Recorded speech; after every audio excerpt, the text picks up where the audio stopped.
Camera tool, wait, ये वो वाला कैमरा नहीं जिससे तुम छुप छुप के अपनी क्रश की फोटो लेते हो। मैं वो वाली कैमरा टूल की बात कर रहा हूँ जिससे तुम अपनी वीडियोस में 3D इन्वायरमेंट क्रिएट कर सकते हो एंड अपनी वीडियोस को 3D में एडिट कर सकते हो। एंड इस टूल को बहुत से प्रो एडिटर्स यूज करते हैं, इसलिए मैं नहीं करता। पर अब मैं क्या, तुम भी यूज करोगे इस टूल को, बिकॉज मैं तुम्हें इस टूल को ऐसे समझाऊंगा जैसे तुमने कभी इसका नाम ही नहीं सुना। वैसे सुना तो मैंने भी नहीं। वीडियो को स्टार्ट करने से पहले मैं तुम्हें बता दूं कि इस वीडियो में कैमरा टूल को पूरे अच्छे से समझा देने के बाद मैं तुम्हें एक दो कॉमन एनिमेशंस के ट्यूटोरियल भी दे दूंगा ताकि तुम्हें नॉलेज हो जाए कि इन एनिमेशंस को नॉर्मली क्रिएट कैसे करते हैं। तो बिना एक भी बूंद मिनट को वेस्ट किए वीडियो को स्टार्ट करते हैं। वेट, इंट्रो लगा देता हूँ पहले।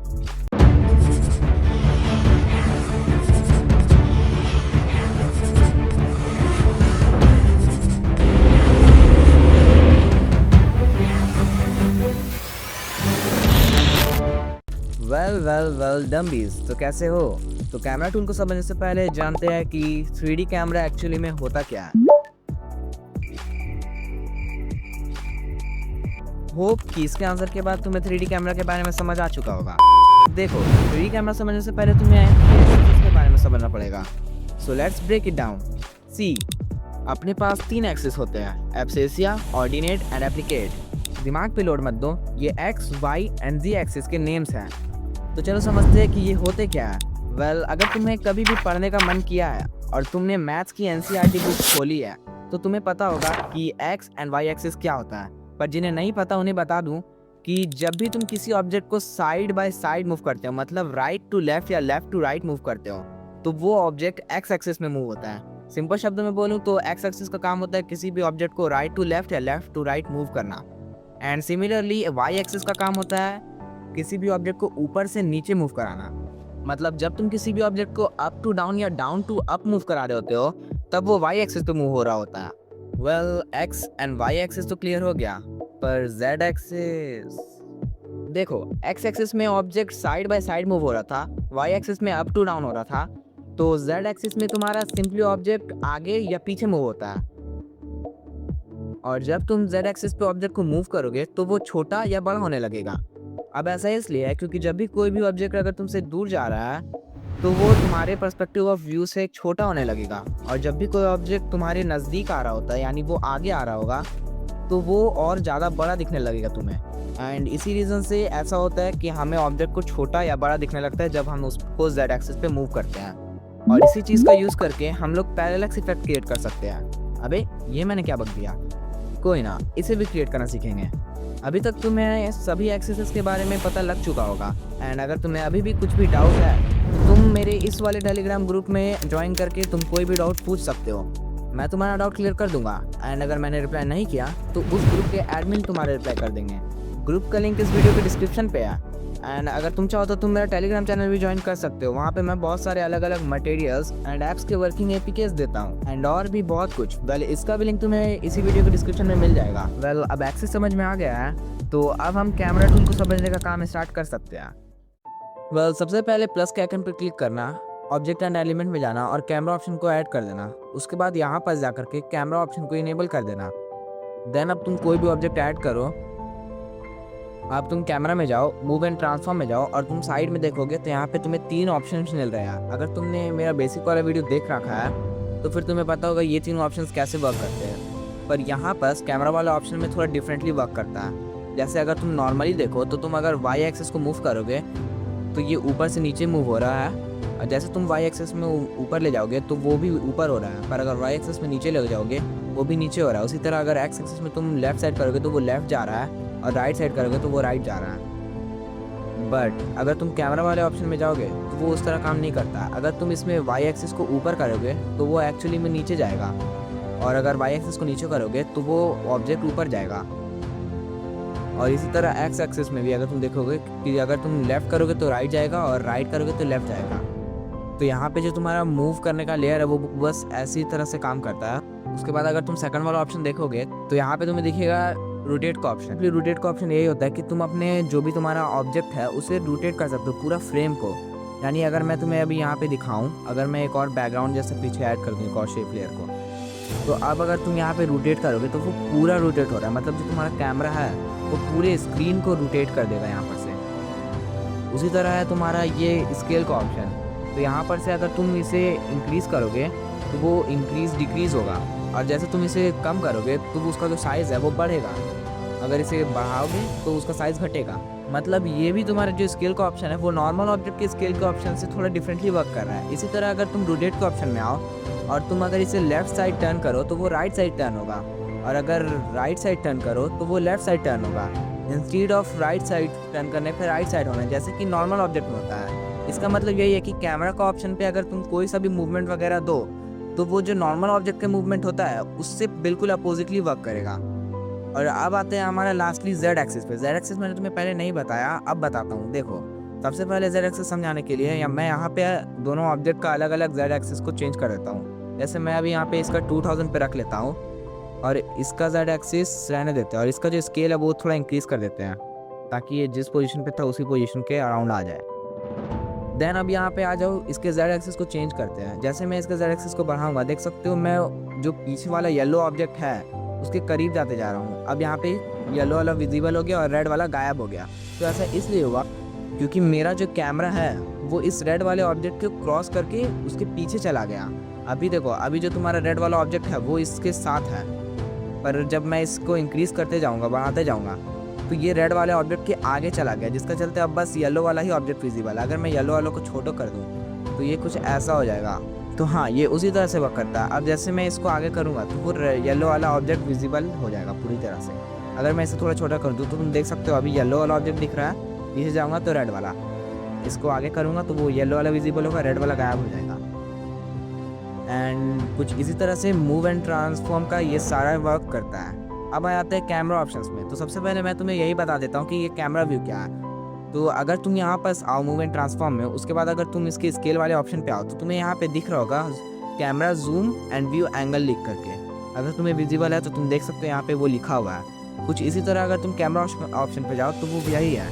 जो ये तुम्हारा नीचे वाला डायलर है वो कुछ इस तरह वर्क करता है कि वो स्केल को इंक्रीज़ कर रहा है। जैसे जैसे मैंने इसको बढ़ाया तो यहाँ पे भी तुम देखो 53 है, तो मूव एंड ट्रांसफॉर्म में जाओ तो यहाँ पर भी 53 एंगल हो चुका है। यानी ये वाला जो चीज़ है, ये दोनों डायलर है, वो सिंपली तुम्हारे ऑब्जेक्ट को जूम इन और जूम आउट करता है। जैसे अभी मैं इसको अगर इंक्रीज़ करूँगा या नीचे वाले डायलर को बढ़ा के इंक्रीज़ करूँगा तो वो पूरा जूम हो जाएगा, और इसको कम करूँगा तो वो डिक्रीज़ हो जाएगा जूम उसका। तो कैमरा ऑप्शंस पे सबसे पहले हमें बस यही सारी चीज़ों को समझना था। जैसे कि ये हो गया तुम्हारा मूव करने वाला, इससे सर्कुलेट करने का, और ये हो गया उसका स्केल वाला। एंड फिर यहाँ पे आ जाओ कैमरा व्यू, जो कि सिमिलरली स्केल ही करने का है, बस यहाँ पर से होगा। और यहाँ पर सिंपली तुम्हारा जैसे किसी भी रैंडम ऑब्जेक्ट को अगर तुम इंक्रीज़ करते हो ना तो वो उसका साइज़ इंक्रीज़ होता है, यहाँ पे वैसे ही वर्क करता है, पर यहाँ पे उसके अपोजिट है। ओके, यहाँ पे अगर इंक्रीज़ करोगे तो वो छोटा होगा, पर अगर यहाँ पे इंक्रीज़ करोगे तो वो बड़ा ही होने वाला है। एंड नाउ हमें समझना है focus distance and depth of field को। वेल, इन्हें समझने के लिए एक प्रैक्टिकल आइडिया है मेरे पास। तो सुनो, फ़ोन को छोड़ो एंड सामने देखो, एंड अपना हाथ को अपने फेस के थोड़े से आगे रख दो। उसके बाद दूर किसी ऑब्जेक्ट या प्लेस पे देखने की कोशिश करो। जब तुम सामने देख रहे होगे दूर वाले ऑब्जेक्ट को, तब तुम्हारा हाथ ब्लर हो रहा होगा। एंड अब अपने हाथ को देखो। अब जब तुम अपने हाथ को देख रहे हो तो तुम देख सकते हो कि जो दूर वाला ऑब्जेक्ट या प्लेस है वो ब्लर हो रहा है। और बिल्कुल इसी तरह से focus distance and depth of distance काम करता है। अगर इसे सिंपली बताऊं तो depth of field and focus distance का काम बस यही होता है कि जब तुम पास के ऑब्जेक्ट को देख रहे होते हो तो वो दूर के ऑब्जेक्ट को ब्लर कर दे, और जब तुम दूर के ऑब्जेक्ट पर फोकस कर रहे होते हो तो वो सामने वाले ऑब्जेक्ट को ब्लर कर दे। तो चलो इसका भी प्रैक्टिकल करके देख लेते हैं। अब हमें समझना है फोकस ब्लर। तो सबसे पहले फोकस ब्लर को इनेबल कर लेता है। अब देखो, देख सकते हो कि पूरा ब्लर हो चुका है। अब अगर मैं इस ऑब्जेक्ट को थोड़ा पीछे ले जाऊं तो वो उस पर्टिकुलर प्लेस पे आ चुका है जहाँ पे ऑब्जेक्ट ब्लर नहीं होगा। अब ये कैसे हम लोग सेट कर सकते हैं कि कहाँ पे ऑब्जेक्ट को ब्लर करना है? तो तुम उसे सिंपली फोकस डिस्टेंस को बढ़ाओ और डेप्थ ऑफ फील्ड को भी बढ़ा सकते हो, जिससे तुम्हें पता चल जाएगा कि हाँ, ये कहाँ पर तुम्हारा परफेक्ट मैच हो रहा है, जहाँ से तुम अपने ऑब्जेक्ट को देख सकते हो। अगर मैं फोकस डिस्टेंस को कम कर दूँ तो पीछे वाला ही ब्लर होगा। तो अभी इतना ही रख देते हैं। अगर मैं अब इसके पास जाऊँ तो ये देख सकते हो तुम, अगर मैं जितना दूर जाऊँगा तो वो दोनों ब्लर होगा। फिर अगर मैं उसके क्लोज जाते रहूँ तो तुम देख सकते हो कि धीरे धीरे करके रेड वाला ऑब्जेक्ट ब्लर हो रहा है और जो येलो वाला है वो पूरी तरह से विजिबल हो गया। अब इसी तरह काम करता है जैसे मैंने तुम्हें एक्सप्लेन किया कि जब तुम क्लोज जाओगे तो वो क्लोज वाला ऑब्जेक्ट ब्लर हो करके पीछे वाला ऑब्जेक्ट विजिबल होने लगेगा, और जब तुम दूर जाओगे तो फिर पीछे वाला ऑब्जेक्ट जो दूर पे है वो ब्लर हो जाएगा और सामने वाला जो है वो तुम्हारा नॉर्मल हो जाएगा। उसी तरह से तुम इसको एनिमेट भी कर सकते हो। जैसे अगर मैं यहाँ पे एक की फ्रेम डालूँ और एक की फ्रेम यहाँ पे डालूं, तो जैसे जैसे मैं इसको बढ़ा दूँ तो ये अब नॉर्मल हो चुका है। मैं पहले इसका साइज़ को थोड़ा कम कर देते हैं। चलो अब देख सकते हो तुम कि अभी पीछे वाला ब्लर है, पर जैसे जैसे गया तो सामने वाला ब्लर हुआ, उसके बाद ये येलो वाला अच्छे से विजिबल हो गया। अब फोकस ब्लर का तुम इसी तरह से काम कर सकते हो। अब यहाँ पे आ जाते हैं डेप्थ ऑफ फील्ड और फोकस डिस्टेंस कुछ इसी तरह से काम करेगा। तुम अपने हिसाब से इसे एडजस्ट कर सकते हो। जैसे डेप्थ ऑफ फील्ड को अगर मैं कम कर दूँ तो ये दोनों ही ब्लर होने लगेगा, पर अगर इसे बढ़ा दूँ तो ये सामने वाला ज़्यादा अच्छे से विजिबल होगा। और अगर मैं फोकस डिस्टेंस को भी पूरी तरह से बढ़ाऊँ तो सामने वाला ब्लर होगा और पीछे वाला नहीं होगा। मतलब जितना ज़्यादा फोकस डिस्टेंस होगा उतना ही ज़्यादा फोकस डिस्टेंस सच में बढ़ेगा। अगर जितना ज़्यादा ये रहेगा उतना ज़्यादा सामने वाला क्लियर होगा, जितना ज़्यादा कम रहेगा उतना ज़्यादा ही पीछे वाला ब्लर रहेगा। यानी सिंपली अगर तुम इसे इंक्रीज़ करते हो तो तुम सामने वाले ऑब्जेक्ट को ब्लर कर रहे हो, और अगर तुम इसे डिक्रीज़ करते रहते हो तो तुम पीछे वाले ऑब्जेक्ट को ब्लर कर रहे हो। अब आ जाते हैं ब्लर के स्ट्रेंथ पे। तो ब्लर स्ट्रेंथ सिंपली ये है कि तुम्हारा जो भी ऑब्जेक्ट है उसका ब्लर होने का स्ट्रेंथ कितना रहेगा। तुम जितना ज़्यादा रखोगे वो उतना ज़्यादा ब्लर होगा। अभी अगर देखो तो ये कुछ ज़्यादा ही ब्लर हो गया रेड वाला, और पहले ऐसा नहीं था। अगर इसे मैं कम कर दूँ, मान लो मैं इसे 200 रख दूँ, तो ये कम ब्लर हो रहा है, देख सकते हो। और अगर इसे बढ़ा दूँ तो ये देखो ब्लर हो गया ज़्यादा। कुछ इसी तरह से ब्लर स्ट्रेंथ काम करता है। यहाँ पे अब हम लोग focus distance, depth of field और ब्लर स्ट्रेंथ को समझ चुके हैं। यहाँ पर से इन चीज़ों को भी एनिमेट कर सकते हैं। जैसे एक की फ्रेम यहाँ पे डाला, एक की फ्रेम यहाँ पे डाला।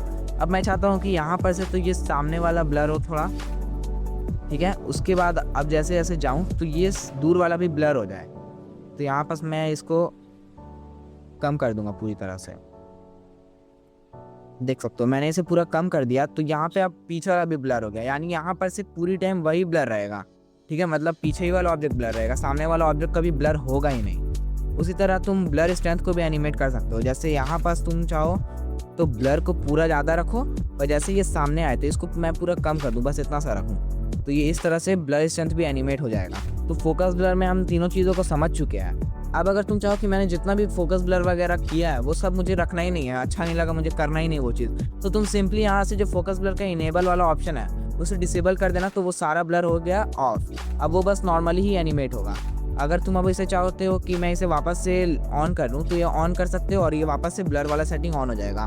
तो सिंपली ऐसा नहीं है कि अगर तुम इसे एक बार ऑन कर दो, यानी एक बार तुम इसके पूरे डिस्टेंस वगैरह को एनिमेट कर दो, तो ये हमेशा ही रहेगा। तुम कभी भी इसे ऑफ या तो अब बचा है फॉग, एंड मेरे ख्याल से ये उतना इंपॉर्टेंट नहीं है, हमें इसे जानने की ज़रूरत भी नहीं है। Because once a legend said, if you are a pro editor you will never know the camera tool completely, and I am a strong believer of him. तो इस टूल को रहने देते हैं। तो चलो अब 2-3 एनिमेशंस भी सीख ही लेते हैं। तो अब आते हैं हम लोग जो एनिमेशंस के बारे में बात कर रहे थे। तो मैं यहाँ पे 2 एनिमेशन सिखाने वाला हूँ, जिसमें से सबसे पहला एनिमेशन मैं बनाऊँगा तुम्हारा पैरेलैक्स इफेक्ट। उसके बाद मैं तुम्हारा एक ट्रांजिशन सिखाने वाला हूँ। तो सबसे पहले ये समझ लेते हैं कि पैरेलैक्स इफेक्ट होता क्या है। तो देखो, इसे समझाने के लिए मैं तुम्हें कुछ ऐसा समझाता हूँ। इमेजिन करो तुम एक ट्रेन पे हो या एक बस पे ट्रैवल कर रहे हो, ठीक है, और तुम अपने सामने किसी भी रोड को देखते हो या रेलवे को देखते हो, और तुम देखते हो कि ये बहुत ही फास्ट मूव कर रहा है। बट अगर तुम उसे दूर देखोगे, यानी अगर तुम एक पहाड़ को देखोगे या कोई बिल्डिंग वगैरह को देखोगे, तो तुम देख सकते हो वो एकदम स्लोली मूव कर रहा है as compare to the road. कुछ इसी तरह से पैरेलैक्स इफेक्ट क्रिएट होता है। इसमें क्या होता है कि तुम्हारा जो पीछे वाला बैकग्राउंड है वो धीरे मूव होता है, पर जो तुम्हारा सामने वाला ऑब्जेक्ट है, कैरेक्टर है, कोई भी चीज़ है, वो बहुत ही फास्ट मूव करता है एज कम्पेयर टू दी। हम लोग को वही चीज़ अचीव करने के लिए मैं सबसे पहले अपना लाइट मोशन खोल लो, उसके बाद अपना जो भी बैकग्राउंड का कैरेक्टर है उसे इम्पोर्ट कर दो। एंड नाउ तुम लोग यहाँ पे जाओ, मूव एंड ट्रांसफॉर्म में जाओ, और जो बैकग्राउंड है उसका जो तुम्हारा Z एक्सिस है उसे तुम कितना भी रख सकते हो। अब Z एक्सिस का तुम्हारा क्या होता है कि ये तुम्हारे जो ऑब्जेक्ट है उसे कैमरा से बहुत ही पीछे कर देता है। अराउंड मैं यहाँ पे अभी मान लो 4000 रख देता हूँ, ठीक है। और अब इसे स्केल कर देते हैं ताकि इसका जो साइज़ है वो पूरे स्क्रीन में फिट हो जाए। यहाँ से मैं थोड़ा इसे बढ़ा ही देता हूँ ताकि ये सही हो। अब यहाँ पे जो तुम्हारा पर्सन है, कैरेक्टर है, उसे मैं रख देता हूँ अराउंड 500 ही रख देते हैं, या हाँ 500 से रहने देते हैं। अब देखो, अब इसे भी स्केल करके थोड़ा अच्छा से यहाँ पे लगा देते हैं।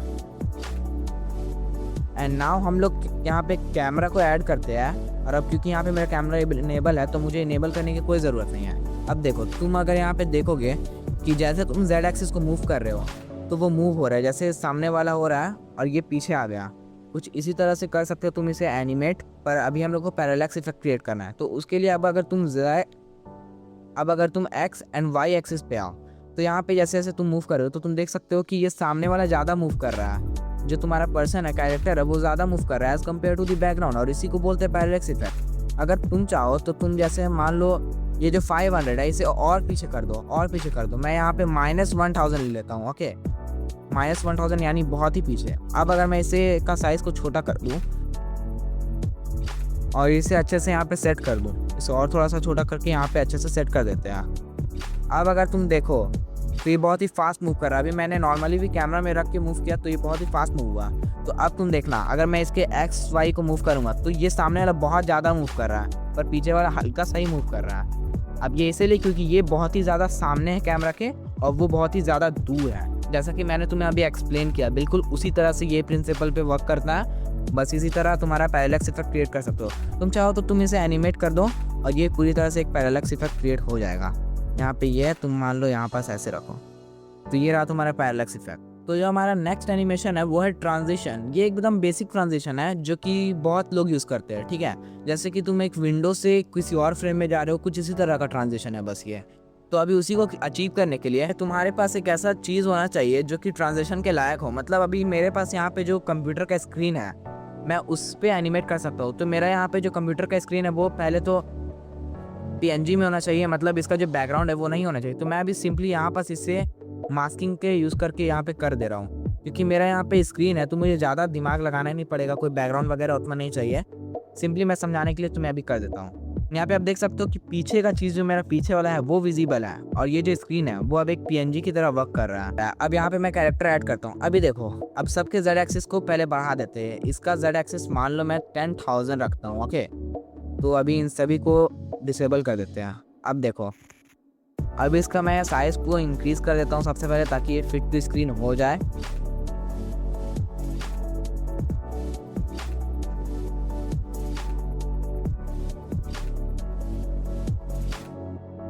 तो इसके साइज़ को मैंने पूरी तरह से इंक्रीज़ कर दिया। अब तुम देखो यहाँ पास ये अच्छे से विजिबल है, इसको थोड़ा सा इंक्रीज़ कर देते हैं। अब इसका भी साइज़ को मैं थोड़ा कम कर दूंगा।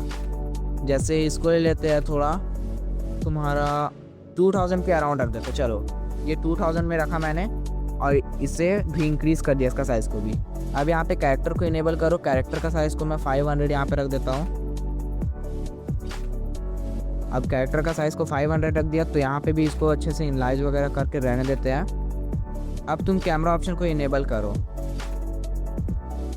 और यहाँ से कैमरा को इनेबल करो।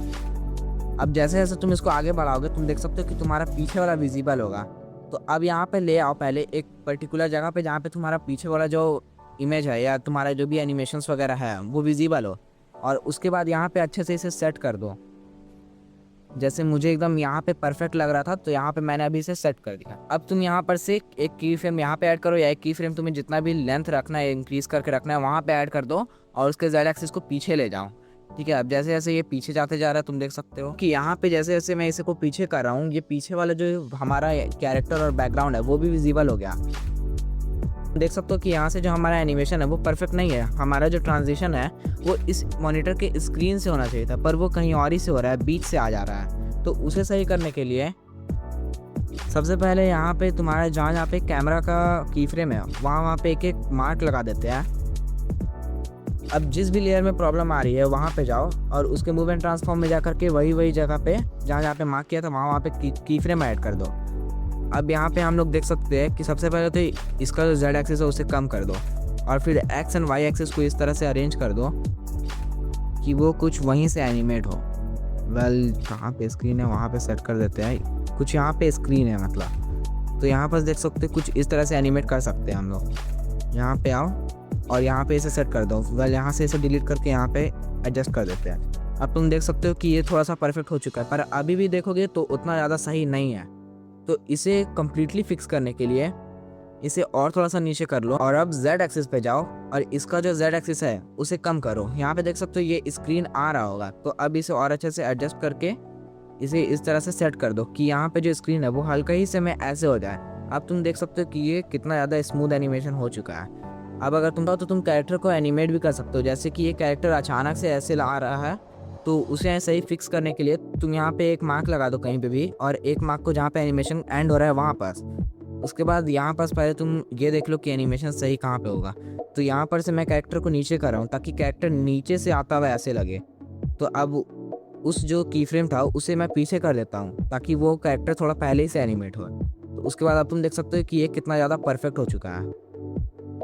तो कुछ इसी तरह से तुम इस तरह के ट्रांजिशन क्रिएट कर सकते हो। अगर तुम चाहते हो कि ये जो एडवांस वाला है वो कम्प्लीटली विजिबल हो पर वो उतना ज़्यादा सही नहीं लगेगा, फिर भी मैं तुम्हें बता देता हूँ। तुम यहाँ से जाकर के इसका जो साइज़ है उसे डिक्रीज़ कर देना पूरी तरह से, और उसके बाद यहाँ पर जाकर के 2 की फ्रेम ऐड करना और इसे एनिमेट कर देना। वेल ये कुछ ज़्यादा ही छोटा हो चुका है तो इसे थोड़ा बड़ा कर देते हैं। इतना बड़ा सही है। उसके बाद अब देख सकते हो तुम कि ये कुछ इस तरह से एनिमेट हो चुका है। अगर मैं इसे एनिमेट करने के बाद ये कुछ ऐसा एनिमेशन हुआ है। और इसी तरह तुम ये 2 बेसिक एनिमेशन क्रिएट कर सकते हो। वेल ये सब तो बहुत ही बेसिक लेवल की थी, पर तुम और भी अच्छी अच्छी कैमरा मूवमेंट कर सकते हो। वेल उसका भी मैं ट्यूटोरियल लाऊंगा जल्दी। अभी के लिए तो मैं तुम्हें बस इतना ही कुछ बता सकता हूँ ताकि तुम थोड़ी सी बेसिक एनिमेशंस तो कर लो कम से कम। होप कि अब तक तुम्हें सब कुछ समझ में आ गया होगा। एंड अगर नहीं आया तो तुम मेरे टेलीग्राम ग्रुप, हाँ तो तुम वो ग्रुप ज्वाइन कर सकते हो, क्योंकि वहाँ पे मैंने डिफरेंट चीज़ों को डिफरेंट सेक्शंस में डिवाइड करके रखा है। और वहाँ पे मैं वो सारे प्रीसेट देता हूँ जो कि मैं खुद यूज़ करता हूँ। एंड ऑल्सो तुम मेरे टेलीग्राम चैनल को भी विजिट कर सकते हो। वेल अगर तुम्हें ये वीडियो इन्फॉर्मेटिव लगी है तो लाइक, शेयर एंड कमेंट कर देना। हाइप का तो बटन दिया ही नहीं इस सालों ने। कोई ना, तो मिलते हैं न्यू वीडियो में न्यू टॉपिक के साथ। तब तक के लिए साइनिंग ऑफ।